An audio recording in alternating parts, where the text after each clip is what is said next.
Welcome to this problem-solving session. Today, we'll be tackling problem number 2108, find first palindromic string in the array. In this problem, we'll explore an interesting challenge involving string manipulation and palindromes. Let's dive into the details and solve this step by step. In this problem, we are working with an array of strings called words. Each string in this array consists only of lowercase English letters. Our goal is to identify the first palindromic string in the array and return it.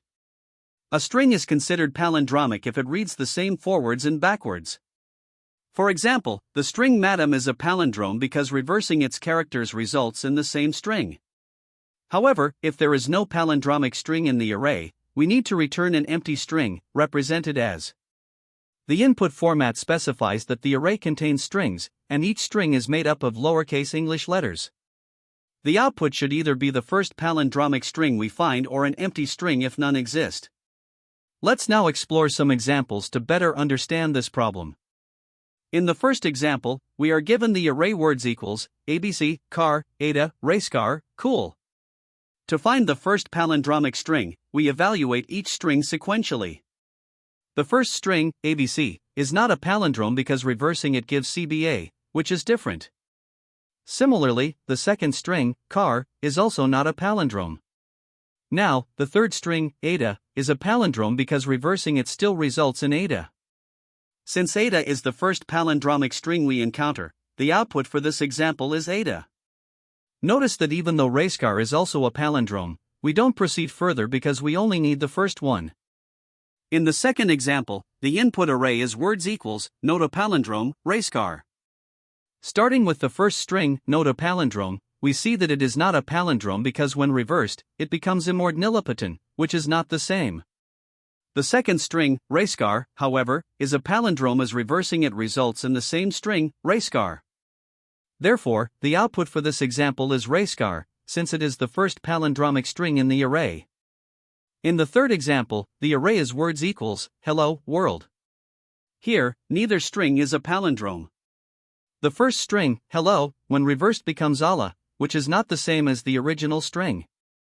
Similarly, the second string, world, when reversed becomes dural, which is again different from the original. Since there are no palindromic strings in this array, the output is an empty string. The constraints of the problem ensure that the input array will have a length between 1 and 100, and each string will also be between 1 and 100 characters long. This means the solution needs to handle both small and large inputs efficiently. Edge cases, such as arrays with only one string or arrays where all strings are non-palindromic, must also be carefully considered. To solve this problem, the most straightforward approach is to use a brute force method. The idea here is simple. We iterate through each string in the array and check if it's a palindrome. A string is a palindrome if it reads the same forward and backward. To verify this, we reverse the string and compare it to the original. If they match, we know it's a palindrome. The process involves looping through all the strings, reversing each one, and returning the first string that satisfies this condition. If we go through the entire array and don't find a palindrome, we simply return an empty string. While this method is intuitive and easy to implement, it comes with some computational costs. The time complexity is O, n asterisk m, where n is the number of strings and m is the average length of each string, as reversing a string takes O, m. Additionally, the space complexity is O, m, since reversing a string requires temporary storage for the reversed version. This can be limiting in scenarios with large strings or arrays. To make the solution more efficient, we can use an optimized approach that avoids the overhead of reversing strings. Instead of reversing the string, we use two pointers to check if it's a palindrome. Here's how it works. We start one pointer at the beginning of the string and another at the end. These pointers move toward each other, comparing the characters at their respective positions. If the characters don't match at any point, we know the string is not a palindrome. However, if all character pairs match as the pointers move inward, then the string is a palindrome. This approach eliminates the need to create a reversed version of the string, saving space.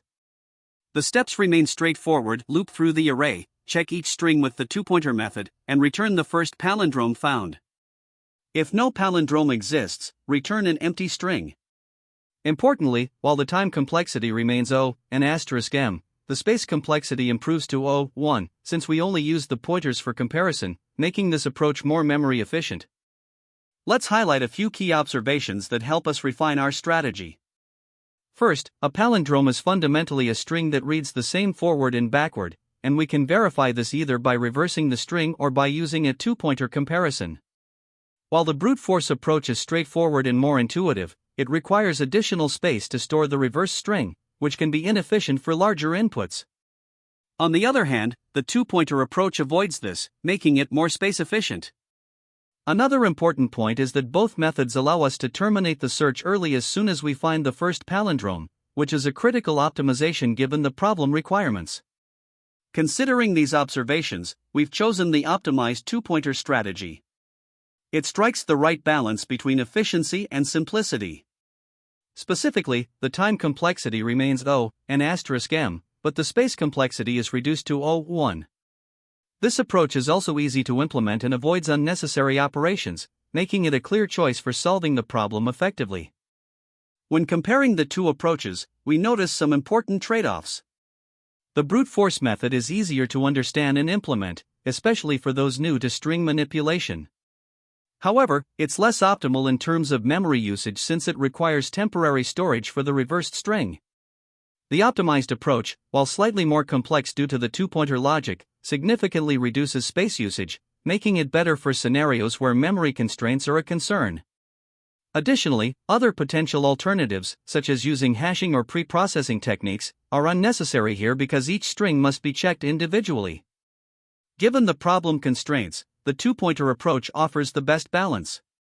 It combines clarity, efficiency, and simplicity, ensuring that we can quickly identify the first palindromic string without wasting resources. This makes it the most suitable strategy for solving the problem effectively. To solve this problem, we start by parsing the input, which is an array of strings. Let's call this array ARR. We also initialize an empty list called palindromes to store any strings that meet the criteria of being palindromes. Next, we iterate through each string in ARR using a for loop. For example, if the input is rayscar, hello, madam, world, we process each string individually. For each string, we reverse it using slicing, which is a Python technique that allows us to quickly reverse the characters in the string.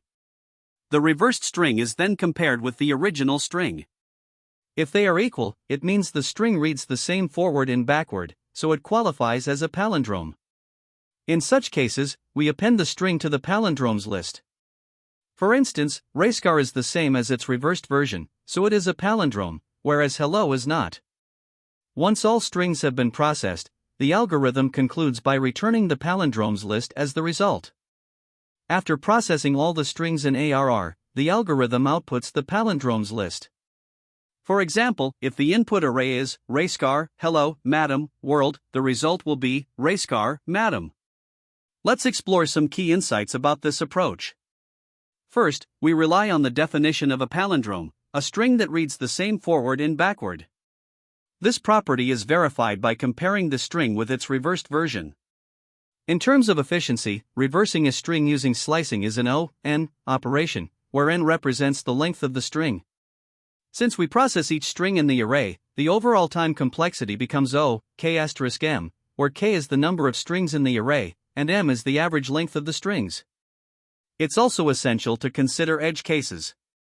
For instance, an empty string is a valid palindrome, and strings with a single character are always palindromes. If the input array is empty, the output should also be an empty list. Throughout the computation, we use intermediary data structures such as the reversed_s variable to store reversed strings, while the palindromes list acts as our final output container. The palindromes list is the output data structure that holds all strings identified as palindromes. Let's walk through an example step by step. Suppose the input array is rayscar, hello, madam, world. We start by initializing an empty palindromes list. Then, we process each string one by one. For the first string, s equals rayscar, its reversed version is also rayscar. Since they match, we add rayscar to the palindromes list. Next, for s equals hello, the reversed version is alla. These do not match, so we skip this string. Moving to the third string, s equals madam, the reversed version is madam. Again, they match, so we add madam to the list. Finally, for s equals world, the reversed version is Dorao, which does not match the original string, so we skip it. By the end of this process, the palindromes list contains racecar, madam. When processing the string s equals world, its reversed version is Dorao, which does not match the original string. Therefore, it is not added to the palindromes list. At the end of the iteration, the final result is racecar, madam. Now let's examine some possible optimizations. Instead of reversing the entire string, we can use a short-circuit evaluation. By comparing characters at corresponding positions s(i) with s(len) s-1i, we can immediately determine if a string is not a palindrome and skip unnecessary computations. This reduces the number of operations for non-palindromic strings. Additionally, to minimize memory usage, we avoid creating a new string for the reversed version and directly compare characters. In terms of complexity, the time complexity remains O(k*(m), since we still process each character in every string. The space complexity is O(k) for the output list and O(m) for temporary storage, depending on the length of the strings being processed. Here's the final Python implementation of the solution. The function find_palindromes takes an array of strings as input and initializes an empty list called palindromes.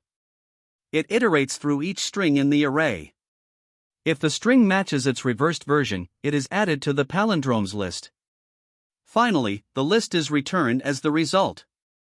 For example, if the input is racecar, hello, madam, world, the function will output racecar, madam. This concise and efficient implementation ensures that we identify all palindromic strings in the array while keeping the code easy to understand and maintain. The task is to find the first palindromic string in a given array of strings.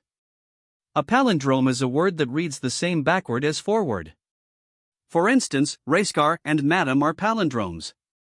The solution involves iterating through the list of words. For each word, we check if it equals its reverse. This is efficiently done using Python slicing. Word::(1) generates the reverse of the string. If a word matches its reverse, it is a palindrome, and we immediately return it. If we complete the loop without finding any palindrome, we return an empty string as specified by the problem. This approach ensures we stop as soon as we find the first palindrome, making it efficient. The slicing operation to reverse a string is O(m), where m is the length of the string, and iterating through all words takes O(n), where n is the number of strings. The overall complexity is O(n*(m) in the worst case, which is optimal given the constraints of the problem. This is the Java implementation for LeetCode problem number 2108, find first palindromic string in the array. The logic mirrors the Python solution, where we iterate through the array to find the first palindromic string. In Java, we use explicit type declarations and a helper method to check if a word is a palindrome. The helper method uses two pointers to compare characters from both ends of the string. If no palindrome is found, an empty string is returned. To solve this problem, we start by iterating through the array of words, which in this example is not, level, radar. In the first iteration, we check the word not to see if it's a palindrome. A palindrome reads the same forward and backward, so we compare not to its reverse, which is ton. Since these are not equal, not is not a palindrome, and we proceed to the next word. Now, in the second iteration, we check the word level. Its reverse is also level, and because they are equal, we identify level as a palindrome.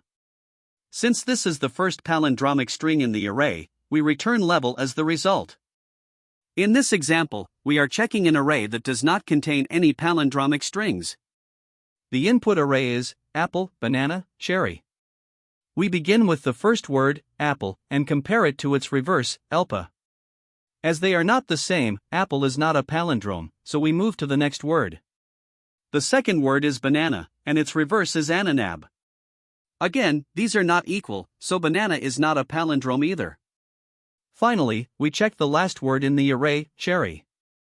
Its reverse is erec, and since they don't match, cherry is not a palindrome. At this point, all words in the array have been checked, and none of them are palindromes. Once we have iterated through the entire array without finding a palindrome, we simply return an empty string as the result, indicating that no palindromic strings exist in the input. Now, let's consider an edge case where the array contains only one word, which happens to be a palindrome. The input array is madam. We start by checking the first and only word, madam. Its reverse is also madam, and since they are equal, we confirm that madam is a palindrome. As this is the only word in the array and it meets the criteria, we return madam as the output. To analyze the time complexity of our solution, let's start with the outer iteration. The algorithm processes the entire list of words using a for loop, and if there are n words in the list, this results in n time complexity for iterating through the list.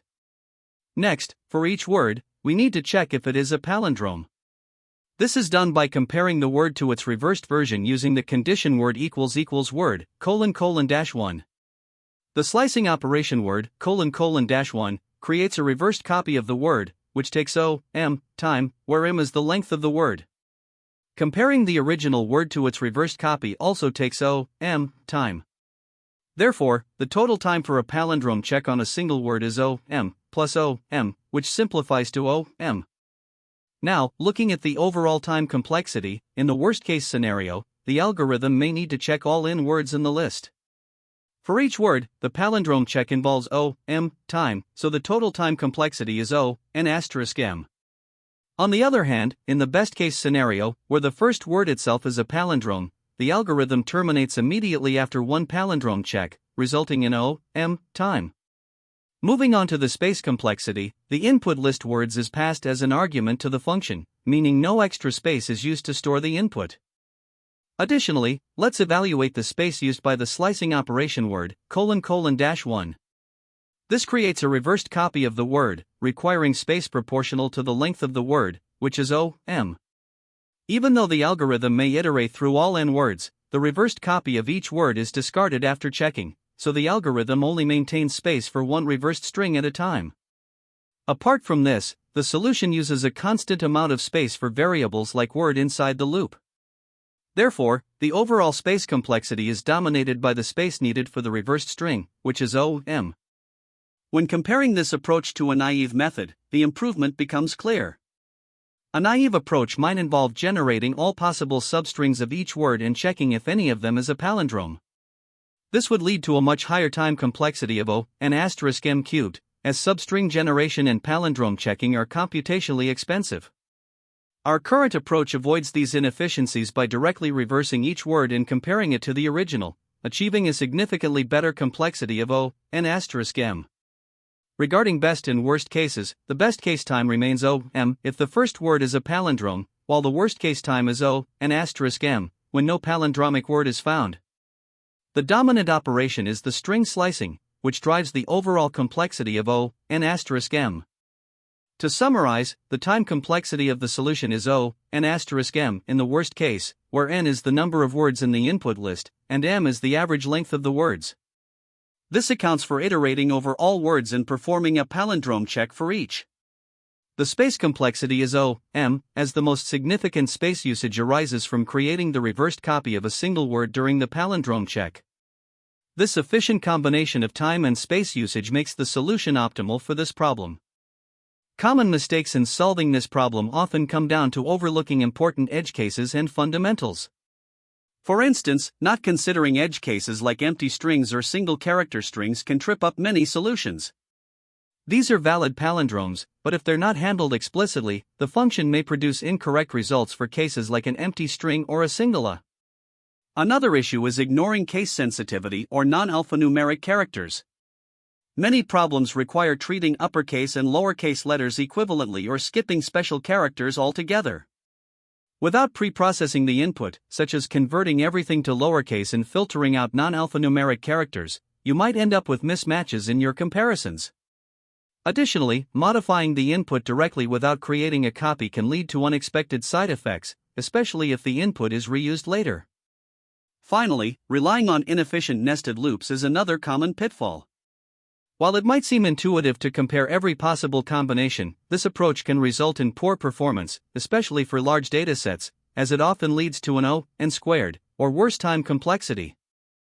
Another common mistake arises when handling indices during string reversals. Errors like off-by-one mistakes or improper slicing can cause incorrect comparisons, particularly in two-pointer solutions. Developing a strong understanding of these details is essential. Now, when it comes to interview insights, there are some key patterns and strategies to keep in mind. Many palindrome problems involve pre-processing steps, such as filtering characters or converting cases, followed by symmetry checks. Two-pointer techniques are especially effective for these tasks, so mastering them is highly beneficial. When tackling a problem like this, start with a brute force solution to ensure your implementation is correct, then work towards optimizing it. For example, you could begin by reversing each string and comparing it, which is straightforward but less efficient. Later, you can refine it using two pointers for O-N checks. It's also important to communicate trade-offs clearly. If your solution requires pre-processing, explain how that impacts space and time complexity. Lastly, always clarify the problem requirements with your interviewer. For instance, you'll want to confirm whether case insensitivity or non-alphanumeric characters need to be addressed, as these details can significantly affect your approach. Palindrome problems often share similarities with other challenges, so exploring related problems can deepen your understanding. For instance, Problem 125, Valid Palindrome, tackles basic alphanumeric palindrome checks, while Problem 5, Longest Palindromic Substring, focuses on finding the longest palindrome within a string. Problem 266, Palindrome Permutation, involves determining whether a string can be rearranged into a palindrome, and Problem 680, Valid Palindrome 2, allows for one-character deletion in its palindrome checks. Each of these problems introduces unique constraints or variations, which can help you build a versatile skill set. As for alternative approaches, the two-pointer technique is often the most efficient, operating in O-N time, but it does require careful attention to indices and edge cases. Reversing the string and comparing it to the original is simpler to implement but adds O-N space complexity. A recursive approach can feel intuitive and elegant, yet it risks stack overflow for very large strings due to its O-N recursion depth. Finally, while a brute force solution is the easiest to conceptualize, it's rarely practical for large inputs due to its inefficiency, often O-N squared, or worse. Understanding these approaches and their trade-offs will prepare you to choose the right strategy for different scenarios. Great job! To summarize, we identified the first palindromic string in the array by leveraging basic string manipulation techniques. We discussed the approach, complexities, and key takeaways. Thanks for tuning in. Be sure to like, subscribe, and stay motivated on your coding journey. That's the end of this tutorial. I hope you found this explanation helpful for understanding the solution to this LeetCode problem. If you enjoyed this content, please consider subscribing to the channel for more coding tutorials and solutions. Feel free to leave a like if this video helped you, and don't hesitate to comment with any questions you might have. Thanks for watching, and happy coding!